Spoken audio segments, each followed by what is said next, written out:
Hello student, नमस्कार। स्वागत करता हूं आप सभी का एक बार फिर से आपके अपने यूट्यूब चैनल आरपीएससी अड्डा पर। और नेशनल फर्टिलाइजर लिमिटेड एक ऐसी वैकेंसी जिसकी बहुत ज्यादा डिमांड अभी कॉमर्स के स्टूडेंट्स में चल रही है, उसी की एक छोटी सी डिटेल लेकर एक और नए वीडियो के साथ में आप सभी के साथ में आ चुका हूं। मेरा नाम है नकुल सिंह जादौन और हम बात करेंगे कि ये जो एनएफएल है, नेशनल फर्टिलाइजर लिमिटेड की जो वैकेंसी है, जिसका नाम है अकाउंट्स असिस्टेंट। तो गाइस, सबसे पहले तो जिन्होंने फॉर्म नहीं भरा है या अभी तक प्लान नहीं किया है, सबसे पहले तो प्लान कर लो। बिना प्लानिंग के चलोगे तो काम नहीं बनेगा। बिना मन के पढ़ाई करोगे या बिना मन के एग्जाम देने जाओगे तो सिलेक्शन नहीं होगा। तो आपको अपनी एक मानस जो है वो बनाना पड़ेगा, टारगेट सेट करने पड़ेंगे कि अगर फॉर्म भरने से काम नहीं चलता, उसके लिए हमें थोड़ी सी प्रिपरेशन भी करनी ही पड़ेगी, तभी जाके सिलेक्शन के कुछ चांसेस बन जाते हैं। तो आजकल मैं स्टूडेंट्स को हमेशा ये कहता हूं कि फॉर्म भरने से पहले एक बार प्लान आउट कर लो कि क्या एक्चुअल में आप इसका एग्जाम देने के लिए तैयार हैं, क्या एक्चुअल में ये वैकेंसी आपकी एक ड्रीम वैकेंसी में से हो सकती है, या क्या इस वैकेंसी के लिए एक्चुअल में आप जो है वो एक योग्य कैंडिडेट हो सकते हैं या नहीं हो सकते हैं। ओके, तो मेरे हिसाब से मेरा सजेशन अगर आप ले तो मेरे हिसाब से बीकॉम कैंडिडेट्स के लिए, जिनकी अभी बीकॉम हुई है, बीकॉम कर रखी है, या इवन सीए भी कर रहे हैं बट फाइनल अटेम्प्ट क्लियर नहीं हो पा रहा है, उनके लिए एक बेस्ट वैकेंसी है। डिटेल वीडियो हम लोग पहले ही बना चुके हैं। इन जनरल क्वालिफिकेशन के लिए आपके पास बीकॉम एमकॉम होनी चाहिए। तो क्या इसका सिलेबस है, इसके डिटेल सिलेबस के बारे में बात करेंगे, इसका पेपर पैटर्न क्या रहता है इसके बारे में बात करेंगे, एग्जाम डेट कब है, कब इसका एग्जाम हो सकता है, सभी के बारे में हम लोग डिटेल में डिस्कशन करने वाले हैं। बट गाइज, अगर आप इस एग्जाम की तैयारी कर रहे हैं तो आप सभी के लिए हमने एक व्हाट्सएप ग्रुप बना दिया है, सेंट्रल गवर्नमेंट कॉमर्स वैकेंसी के नाम से। इस ग्रुप में आपको सेंट्रल गवर्नमेंट की जितनी वैकेंसी है, चाहे कॉटन कॉर्पोरेशन ऑफ इंडिया है, चाहे आपकी एनएफएल है, या फिर आपकी सीबीएसई अकाउंटेंट है, एनवीएस ऑडिट असिस्टेंट है, सारी इंफॉर्मेशन इसी ग्रुप में मिलने वाली है। जिन्होंने अभी तक ज्वाइन नहीं किया है, कर लेना। खास बात यह है कि चैट ओपन रहती है, आपस में डिस्कशन कर सकते हो, और कॉमर्स से रिलेटेड जितनी भी वैकेंसीज है उनके नोट्स, एमसीक्यूज, पीडीएफ यहीं पे भेजते रहते हैं, ताकि आपकी तैयारी भी प्रॉपर तरीके से चलती रहे। तो नीचे डिस्क्रिप्शन में उसका लिंक दे रखा है। अब बात करते हैं सर, सिलेबस इसका क्या है। देखिए, सिलेबस में काफी सारे सब्जेक्ट्स हैं। आपकी फिनेंशियल अकाउंटिंग आ जाती है, कॉर्पोरेट अकाउंटिंग आ जाती है, स्टैटिस्टिक्स आ जाती है, एफएम आ जाती है, मैनेजमेंट अकाउंटिंग का कुछ पोर्शन आ जाता है। तो काफी बड़ा सिलेबस है। तो जब सिलेबस बहुत बड़ा होता है, मल्टीपल सब्जेक्ट्स होते हैं, तो आपको जरूरत होती है एक परफेक्ट टीम की। एक या दो पर्सन पढ़ाए, उससे बेहतर यह रहता है कि एक टीम पढ़ाए। टीम के एफर्ट्स जब होंगे, सब्जेक्ट स्पेशलिस्ट जब आपको पढ़ाएगा, तो सिलेक्शन होता है। और होता नहीं, हमने तो करके दिखाया है। आज तक कॉमर्स के क्षेत्र में, कॉमर्स के इतिहास में अलग अलग वैकेंसीज में कई सारे सिलेक्शंस हम लोग दे चुके हैं, और इस बार डेफिनेटली बात हमारे एनएफएल एग्जाम की होने वाली है। तो आप जल्दी से जुड़ सकते हैं। मैं आपको सारी डिटेल बता देता हूं। ये सब हमारे रिजल्ट है जो आज तक आ चुके हैं। अब आइए फटाफट से बात करते हैं। एग्जाम जो निकाला है वो निकाला है नेशनल फर्टिलाइजर लिमिटेड ने। तो फर्टिलाइजर की जो कंपनी है सरकार की, वहीं पे आपको काम करना रहेगा। रोल वोल सब मैं बता चुका था पहले आपको। पोस्ट नेम क्या है, अकाउंट असिस्टेंट है। क्वालिफिकेशन बीकॉम चाहिए, कोई एक्सपीरियंस की जरूरत नहीं है, कोई इंटरव्यू आपका नहीं होगा। एग्जाम जो है वो सीबीटी बेस होगा, कंप्यूटर बेस्ड टेस्ट आपका होने वाला है। पोस्टिंग क्योंकि सेंट्रल गवर्नमेंट की जॉब है, तो स्टार्टिंग में तो मान के चलिएगा आपके होम एरिया में आपकी पोस्टिंग नहीं आएगी, बाहर आएगी। मे भी शायद बाद में जाके आपकी पोस्टिंग आपके होम डिस्ट्रिक्ट में मिल जाए, बट फिलहाल मान के चलना आपको बाहर जो है वो पूरे इंडिया में जो है वो आनंद करना है। ठीक है। पेपर पैटर्न इसका क्या रहने वाला है, तो पेपर पैटर्न में थोड़ी सी एक्यूरेसी, स्पीड ध्यान रखनी पड़ेगी आपको। आपका जो एग्जाम है वो टोटल 150 मार्क्स का होने वाला है। प्रोफेशनल नॉलेज उसमें आपकी 100 मार्क्स की है, नॉन टेक्निकल नॉलेज आपकी 50 की है। टोटल मिला के ये 150 हो चुका है। अच्छी बात यह है कि नेगेटिव मार्किंग नहीं है। 150 क्वेश्चंस को सॉल्व करने के लिए आपके पास में जो समय है वो 2 घंटे का रहने वाला है। 2 घंटे में 150 क्वेश्चंस आपको करने हैं, ध्यान रखना। तो एक क्वेश्चन को करने के लिए आपके पास में 1 मिनट से भी कम का समय है, ये भी आप विशेष रूप से ध्यान रखने वाले हैं, क्योंकि 2 घंटे में 120 मिनट होते हैं और 120 मिनट में 150 क्वेश्चंस आपको करने वाले हैं। अब बात करना है सर इसके एग्जाम डेट कब होने वाली है, कब है इसका एग्जाम। तो गाइस फिलहाल इसकी कोई इंफॉर्मेशन नहीं है, बट हम अपने पास्ट एक्सपीरियंस के बेसिस पे ये कह सकते हैं, मान के चलिएगा कि जैसे ही आपके एग्जाम फॉर्म डेट एंड हो जाती है उसके बाद में आपको मिनिमम 45 डेज का तो टाइम एटलीस्ट मिलने वाला है।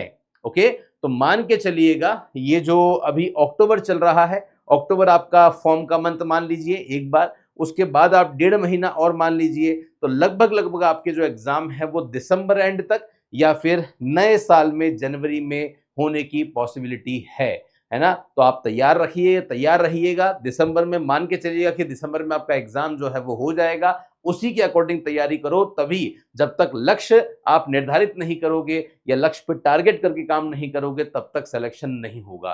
तो एक टारगेट रखिएगा, मुझे इस डेट से पहले अपना सिलेबस कंप्लीट करना है, अपने रिवीजन कंप्लीट करने हैं, मॉक टेस्ट कंप्लीट करने हैं, तभी आपका सिलेक्शन जो है वो होने वाला है। अब बात करते हैं नेक्स्ट की सर सब कुछ बता दिया, अब इसका सिलेबस बता दो। तो जैसा मैंने आपको बताया, जिन सब्जेक्ट को आपने 11th 12th में, ग्रेजुएशन में, पोस्ट ग्रेजुएशन में जिया है, जिनको पढ़ा है आपने, वही सारे सब्जेक्ट आपको यहां देखने को मिलने वाले हैं। अकाउंटेंसी एक बहुत ही मेजर रोल प्ले करेगी इस एग्जाम में आपके सिलेक्शन का।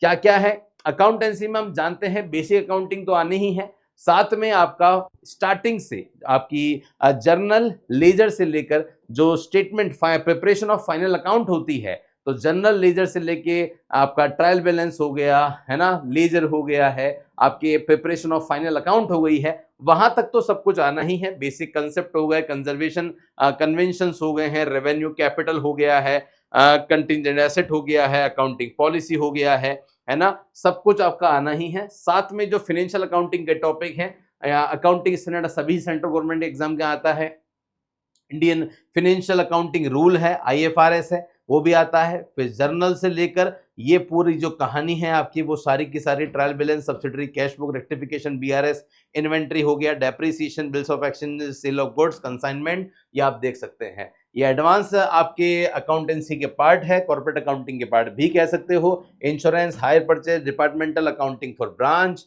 और incomplete record, final account, non manufacturing entities की फाइनल अकाउंट और मैन्युफैक्चरिंग एंटिटी की फाइनल अकाउंट, और उसके बाद में फाइनेंशियल स्टेटमेंट आपका आ जाता है।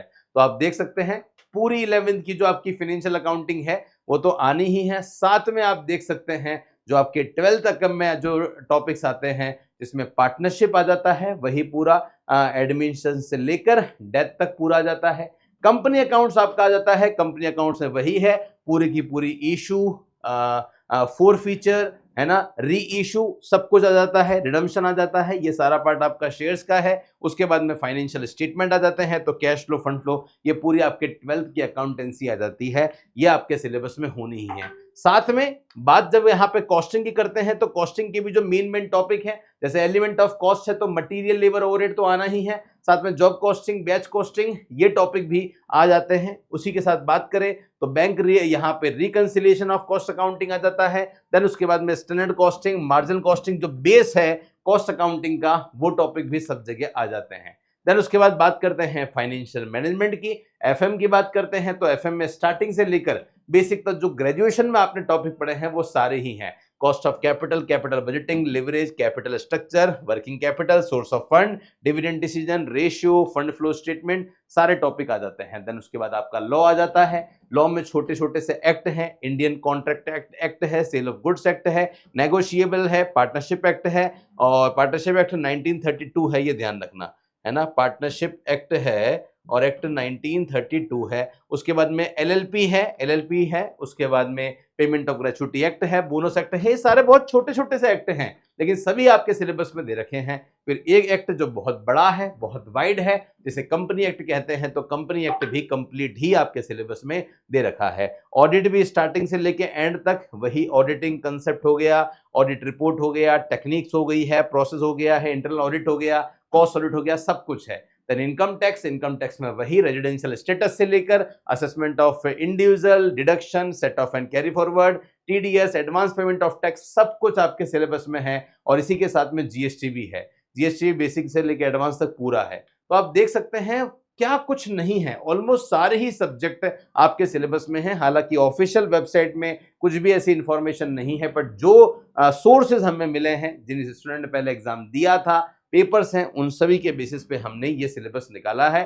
इकोनॉमिक्स भी थोड़ा सस्पेंस है, बट यस मे भी शायद आने की पॉसिबिलिटी है। ये कुछ क्वेश्चन जो है वो पिछली बार देखे गए थे, तो इकोनॉमिक्स भी हम लोगों ने यहाँ पे लिख दी है। तो ये एक एक्सपेक्टेड सिलेबस है, आप लोग पढ़ना स्टार्ट कर दो। जैसा नहीं है हमसे पढ़ो, अगर आपको लगता है हमसे बेहतर टीम कहीं मिल रही है, सिलेक्शन कहीं मिल रहे हैं, बायलिंगुअल कंटेंट मिल रहा है, एमसीक्यूज मिल रहे हैं, तो आप डेफिनेटली वहां जा सकते हो। आपको अलग अलग कोर्स परचेज नहीं करना पड़े, इसके लिए हम लोगों ने एक 3-in-1 कोर्स बना दिया है, जहां पे आपको ईएमआरएस की तैयारी कर रहे हो जो बहुत जल्दी आने वाली है, एनवीएस के फॉर्म ऑलरेडी भर चुके हैं बट एग्जाम डेट नहीं आई है, और एनएफएल की तैयारी कर रहे हो, तो तीनों के लिए ही एक कॉम्बो कोर्स हमने बना दिया है आपके लिए 3999 जिसकी प्राइस है, जिसमें आपको तीनों की ही कंप्लीट तैयारी करवाई जाएगी। मेरे हिसाब से तीनों में ऑलमोस्ट कॉमर्स का सारा जो सिलेबस है वो आ जाता है, और 1 साल की वैलिडिटी आपको मिल जाएगी, तो कहीं कोई दिक्कत नहीं है। इसके अलावा कोई और कोर्स परचेस करने की मुझे लगता है आपको जरूरत ही नहीं होगी। अगर आपको लगता है कि इंडिविजुअल कोर्स लेना है एनएफएल का, तो भी आप चाहें तो ले सकते हैं। इंडिविजुअल जो कोर्स है जिसकी प्राइस हमने 2999 यहाँ पे कर दी है, लेकिन वो कल से होगी, तो ध्यान रखना जो भी इस वीडियो को आज देख रहा है वो चाहे तो कोर्स परचेस कर सकता है। आज इस कोर्स की प्राइस 1999 है, कल से आपको प्राइस 2999 नजर आ जाएगी। तो देर मत करना, जल्दी से परचेस कर सकते हैं। बाकी आप जानते ही हैं आरपीएससी अड्डा जाना जाता है उसकी फैकल्टी टीम के लिए, डाउट सेशंस के लिए, हमारी सर्विसेज के लिए, प्रैक्टिस सेट्स के लिए, ये सब आपको आरपीएससी डैम मिल जाता है। तो best educator, best concept, MCQ सब कुछ आपको मिल जाता है। फिर भी कोई डाउट है, समस्या है, तो इस नंबर पे आप हमें कॉल या मैसेज करके अपनी इंक्वायरी को जनरेट कर सकते हैं। टेलीग्राम पे, यूट्यूब कम्युनिटी पे रेगुलर बेसिस पे हमने एमसीक्यूज डालना स्टार्ट कर दिए हैं आप लोगों के लिए, ताकि घर बैठे आप अपनी तैयारी कर सकें और अपने आप का एक इवैल्यूएशन भी कर सकें कि आप दूसरों की कंपैरिजन में कहां खड़े हुए हो। ये YouTube चैनल स्पेशली आप सभी स्टूडेंट्स के लिए, कॉमर्स के स्टूडेंट्स के लिए ही बनाया है, तो सब्सक्राइब करके बेल आइकन पर जरूर क्लिक कर देना, ताकि एक भी इंपॉर्टेंट नोटिफिकेशन जो आपकी जिंदगी का सबसे इंपॉर्टेंट वीडियो हो सकता है आपसे मिस ना हो जाए। तो फिलहाल के लिए ले रहा हूं आप सभी से विदा। थैंक यू सो मच आप सभी का मेरे साथ जुड़ने के लिए। मिलता रहूंगा कुछ ऐसे ही इंपॉर्टेंट वीडियो के साथ, तब तक के लिए धन्यवाद। जय हिंद, वंदे मातरम, बाय बाय।